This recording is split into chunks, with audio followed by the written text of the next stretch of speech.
All right, let's take one more call before we end. You guys, we have so many callers on the line. Thank you so much for calling in. Please do call back early next week, as early as you can. I know that 11:30 Central is a little bit early for some of you, so that's totally fine. But I do want to make sure we get to a couple more of these. So the other big one that was voted for in the chat is Nick from Tennessee. Okay. And I feel like this would be a good way to wrap up kind of a conversation we've been having anyway. Sure. Which is mending relations between Christians and atheists, especially Christians who are deconstructing. Absolutely. And to the other 5 callers on the line, thank you so much for your patience. We're sorry that we couldn't get to you this week. We hope that you call in next week. Please do call in next week. Nick, welcome to the show. Hey, good to talk to y'all again. Yeah, you too. What's up today? Well, so I've been listening to some podcasts for like deconstructing Christians, who are those who are kind of going through their belief systems and finding the things that they still believe and finding the things that they don't. Mm-hmm. And it occurred to me as I was listening to this that a lot of the stuff that I've heard on Skeptic and atheist channels and podcasts could really be, I think, helpful toward them. To them, mm-hmm. And wondering what y'all think about, I don't want to say responsibility, because we had a talk before about how we don't like to say that we have a responsibility to do stuff. But I think we have an opportunity as people who have often gone through an entire deconversion or rather an extensive deconstruction to kind of turn around and help the people who are coming after us doing the same thing. So that they don't fall into some of the traps that like we may have been aware of. Mm-hmm. Does that make sense? Yeah. I think that this is an interesting. Oh, I'm getting a lot of feedback. Are you listening to us by any chance on something that can be muted? Or do you have us on speakerphone? No, I do not have you on speakerphone, and my YouTube is muted. I'll go ahead and close the window. And all right. Well, we will see. Yeah. Nick, I think that an opportunity is a good way to phrase that. My concern is twofold here, though, and I do want to kind of play devil's advocate for a minute, which is, on the one hand, I've been in the same podcasts, I've been in the spaces on Twitter where I've listened to people deconstructing in real time, talking about moving from an anti-LGBTQ to an LGBTQ affirming position with still very rudimentary understanding, very basic language that is still very kind of triggering, you know. So same-sex affirming as a Christian is nicer than not affirming, but the phrasing still has all of that baggage tied into it, right? And so for me, I find myself avoiding some of those spaces just because it becomes really frustrating and very painful to listen to as somebody who had to deal with a lot of that growing up. So for those of you who feel like listening to these stories about deconstruction, these people who are doing it in real time, if that is still uncomfortable for you, or if you feel like that gives you the ick, that's okay. You don't need to put yourself in a position to experience that. You can move forward. You don't even have to think about the fact that deconstruction is happening elsewhere. If you're good with where you are, go live your life. It's not a problem. And I know that, Nick, you would agree with that. Yeah. The other thing, though, is we get into this space as skeptics and as atheists especially, where we use the phrases deconversion and deconstruction interchangeably. And if somebody has deconstructed but is still identifying with some form of God belief, there's this assumption that they haven't fully deconstructed or that they still need help deconstructing from us, the atheist, many of whom have not deconstructed sufficiently to understand that there are experiences of religion beyond evangelical Christianity.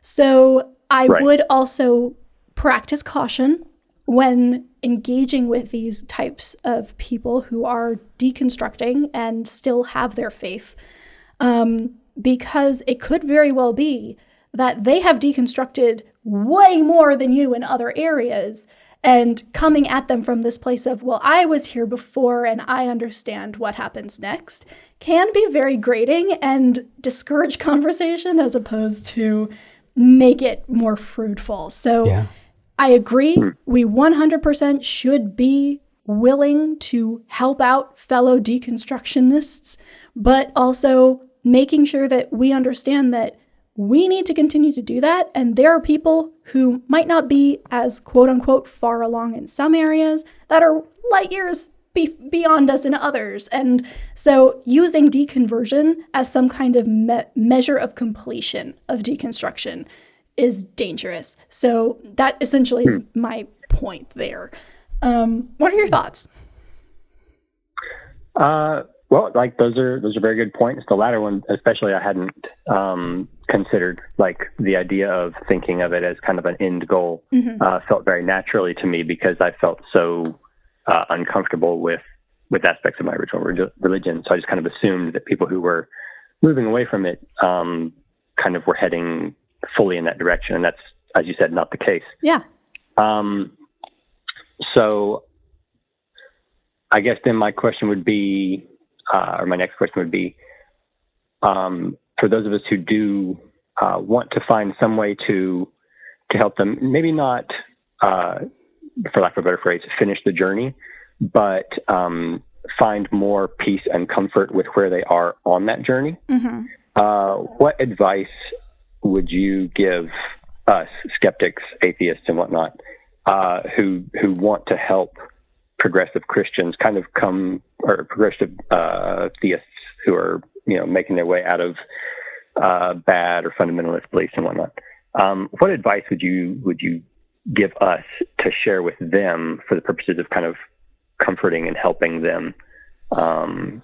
Like the things that come to mind for me are like, I've told a few of my friends, I'm like, if you believe in a God that's good, because like a lot of them want to keep that kind of core concept, deism, I guess, essentially, or benevolent deism.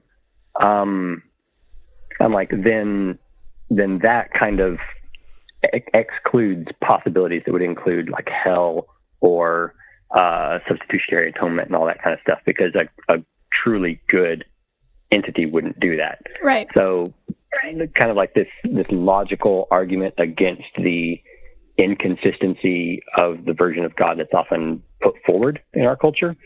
So I think that's been kind of maybe helpful here and there. But do you have any advice for us to share or help that we might offer to those who want it? Absolutely. Go for it, Eric. So, V, first off, I'm in total agreement with you. In fact, it's something that V and I talked a lot about when it came to starting this show. What are our goals? What do we want to accomplish? And right at the top of it was, we want people to have good reasons for believing the things that they believe. We want to reinforce people's epistemic grounding. And even if they don't come to the same conclusion, at least they have better reasons for accepting what they do believe, and then after that, it goes on. But that is a core piece of what we do, and we've shaped the show around that. We talk specifically about, what convinced us, what didn't convince us, what should be convincing, and why are other people convinced. And all of those things can be equally useful, I think, to someone who's deconstructing or deconverting or both. That said, we are also recognizing the platform that we are using. So we have a YouTube show that is kind of set up like a radio program, and it behaves that way. We have people who are watching that are interacting with the content, not with us. They're interacting with the ideas, not with our, it's not a dialogue with us. And so you also need to recognize what kind of platform you're on. So if you're having a one-on-one conversation, what we do may not work for you. And that's because hasn't been designed for that. I think that there are a couple of things that in general, as rules, we should follow. One of them is be an exemplar of the behavior that you want to see. Open up about your vulnerability and let them know that, the idea that you want to deconvert people, I think needs to take a backseat to that deconstruction. having a better understanding and knowledge needs to come first, and where people go from there needs to be their decision, or it's not going to stick. And so, right. Be vulnerable, be open, ask people, talk to them, relate to them, come to an understanding or give an affirmation that can sometimes block conversations moving forward. It's not that hard, but it just takes time, commitment, and you need to be doing it for the right reasons. I don't know if that's too generic. What do you think, V? I'm here for the right reasons, Eric. So I think... I think making more atheists because you think we need more atheists is a bad reason. I say that as an ought. I think we ought not to do that. Fair. I think that the best thing you can do for people who are on a similar path to you, enough that you want to engage with them, but maybe are coming to different conclusions, is learn more about the conclusions that they are coming to. Right? The only thing that is really required for my version of skeptical humanism is continuing to learn about other people and being able to say, okay, if you are a progressive Christian, I'm not going to automatically, there's a lot of... Nick, are you doing dishes? Sorry, I had to move some stuff. No worries. That's going to be a nightmare for me to edit out in audio. Please hold on. It's okay. Now, here's the deal. If you hear somebody say they're a progressive Christian, making the assumption that they believe in a hell, or that their God is some kind of triune, omnipresent, omnibenevolent God at all, is not doing them a service, right? Because then you might come to the table with something you think is very helpful that maybe helped you come away from your version of God, and they're like, oh yeah, no, I don't even believe in that, right? Or assuming that Christians are young earth creationists, or assuming that people who have pagan beliefs think about gods at all in the same way that, modern Christians do. So making sure that as you're engaging with people, if you're picking up on the fact that this person believes differently than the majority of Christians in the US, what are you believing? What are the things that make this religion interesting to you? And the more you learn about them, the better you can be prepared to have a good skeptical conversation about it. So yeah, just always learning about other people, learning about other ways that God beliefs manifest, and being ready to tailor your arguments and your conversation to those different beliefs, because otherwise you're going to be talking past each other, and that's not helpful to anybody.